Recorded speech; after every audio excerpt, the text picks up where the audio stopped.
President Trump gave an interview to Kristen Welker of Meet the Press. It aired yesterday on Sunday. Before I play you the actual clip of Trump, I'm going to play you a soundbite of your favorite news program, The View, discussing the clip. I love. Okay, watch. When you say you don't know, you have to check, then you shouldn't be president if you don't know the job. Yeah. Mm-hmm. Why are you doing this? And don't act like we're the idiots here. Yeah. You know the job, and yes, you know you are violating your oath of office by doing that. Or am I crazy? Yes, the answer, yes, you're crazy. Sorry, I should have set it up better. But Trump is, they're pulling a part of the interview in which she said, you have to follow the Constitution, don't you? And he said, I don't know. And so that's her being like, oh, you know. And what they're not playing is the full context and follow-up of the exchange, which we will do for you now. Watch. Your Secretary of State says everyone who's here, citizens and non-citizens, deserve due process. Do you agree, Mr. President? I don't know. I'm not a lawyer. I don't know. Well, the Fifth Amendment says I don't know. It seems it might say that, but if you're talking about that, then we'd have to have 1 million or 2 million or 3 million trials. We have thousands of people that are some murderers and some drug dealers and some of the worst people on earth. Some of the worst, most dangerous people on earth. And I was elected to get them the hell out of here, and the courts are holding me from doing it. But even given those numbers that you're talking about, don't you need to uphold the Constitution of the United States as president? I don't know. I have to respond by saying again, I have brilliant lawyers that work for me, and they are going to obviously follow what the Supreme Court said. What you said is not what I heard the Supreme Court said. They have a different interpretation. So he's making clear we will follow what the Supreme Court says. But the I don't know comes in the context of him saying, I'm not exactly sure. He's saying, I'm not sure what level of due process the Fifth Amendment would provide in this circumstance. There's no question if it were an American citizen, it would be the utmost.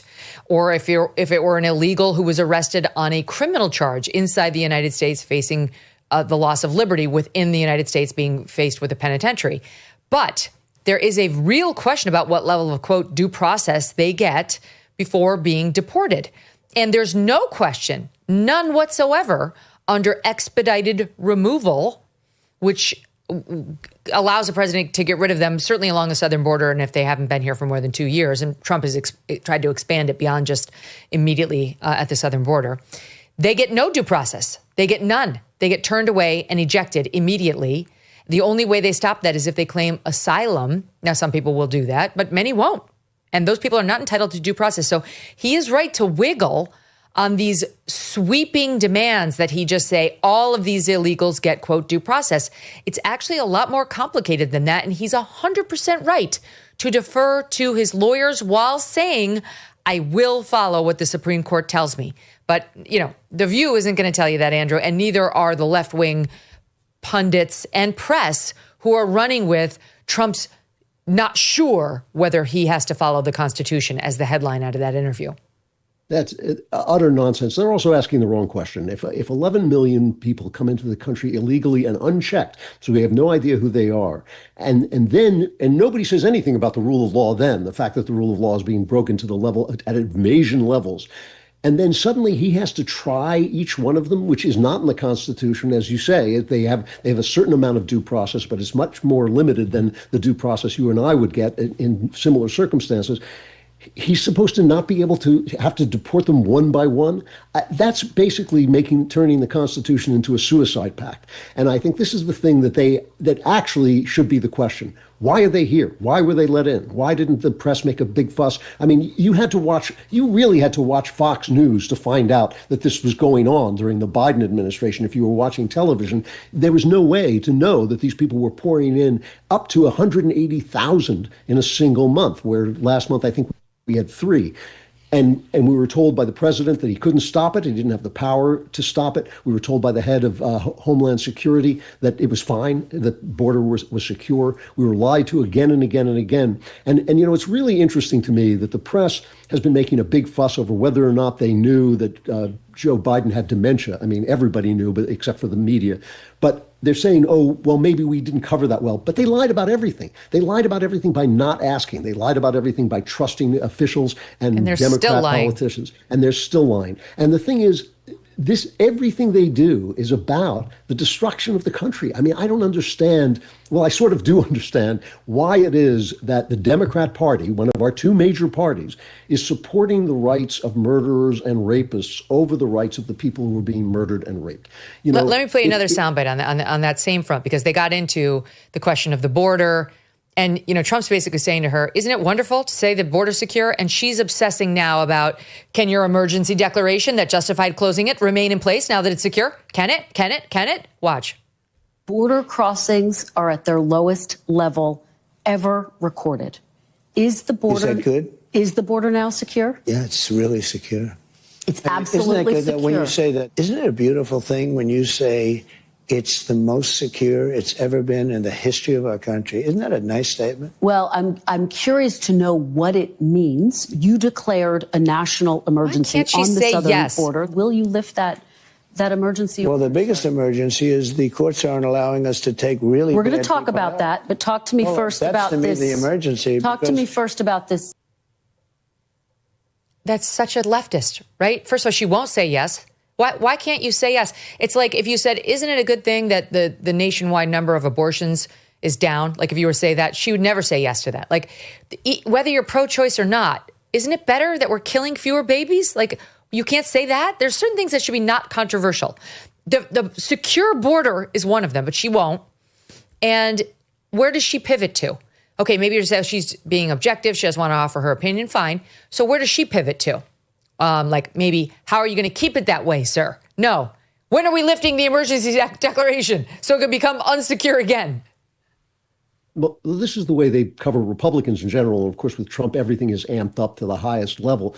But it's like the guy has been actually had a very successful first 100 days. It's almost been a giddy success, especially at the border. That's the major thing. But everything he does is looked at from a negative point of view. I mean, even if you read the Wall Street Journal, it's hilarious. They say, well, prices haven't risen, but they might rise. Stocks are going up, but they might go down. It's like being visited. It's like having the news reported by the ghost of Christmas yet to come. You're not seeing the things that will be. You're seeing the things that might be. And everything he does is a mistake. And the fact is, his record is really good. I mean, I understand that he doesn't talk like other politicians. I don't think he thinks like other politicians. I think he thinks more artistically in a way. He sees a gestalt instead of looking at one problem and this problem and that problem.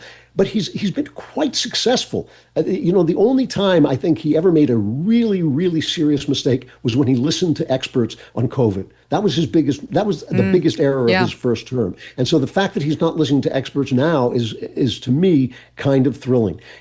This thing, everything he does is covered as if it's a disaster and as if it's a problem. And what I think is happening, again, I think this is a failed elite that is basically being thrown quietly, dragged out of power as they well deserve after their failure during COVID, which was one of the biggest failures of a leadership class since World War I.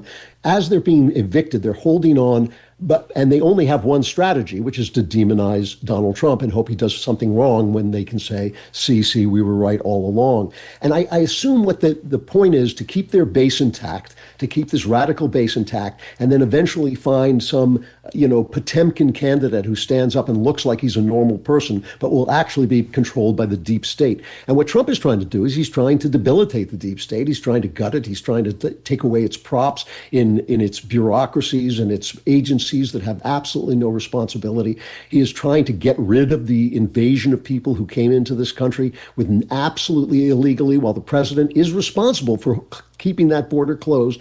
And he's trying to change the very nature of a country that has been going downhill for the last several years. And I think when we look over at Europe, I mean, this was to me my favorite moment of the second Trump administration so far was J.D. Vance's Munich speech, where he asked the question, if in Britain they're arresting people for praying silently in their own homes because their home is too close to an abortion clinic, how are they like us anymore? And so the left wants all of us to be in that situation. That is where they're headed. That is where they want to go. Europe is a dead culture. And I think the one thing we have to do is, like the end of the movie E.T., we have to sort of separate and sort of say, no, we're a living culture. We want to keep the values and the principles that made us the greatest country that's ever existed on earth. We want to keep them in place. This July, there is a global summit of BRICS nations in Rio de Janeiro. The bloc of emerging superpowers, including China, Russia, India, and Iran, are meeting with the goal of displacing the U.S. dollar as the global currency. They're calling this the Rio Reset, as BRICS nations push forward with their plans. Some worry global demand for U.S. dollars will decrease, bringing down the value of the dollars in your savings.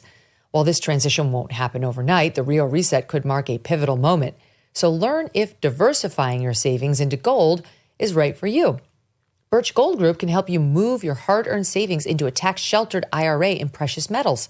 Claim your free info kit on gold by texting MK to the number 989898.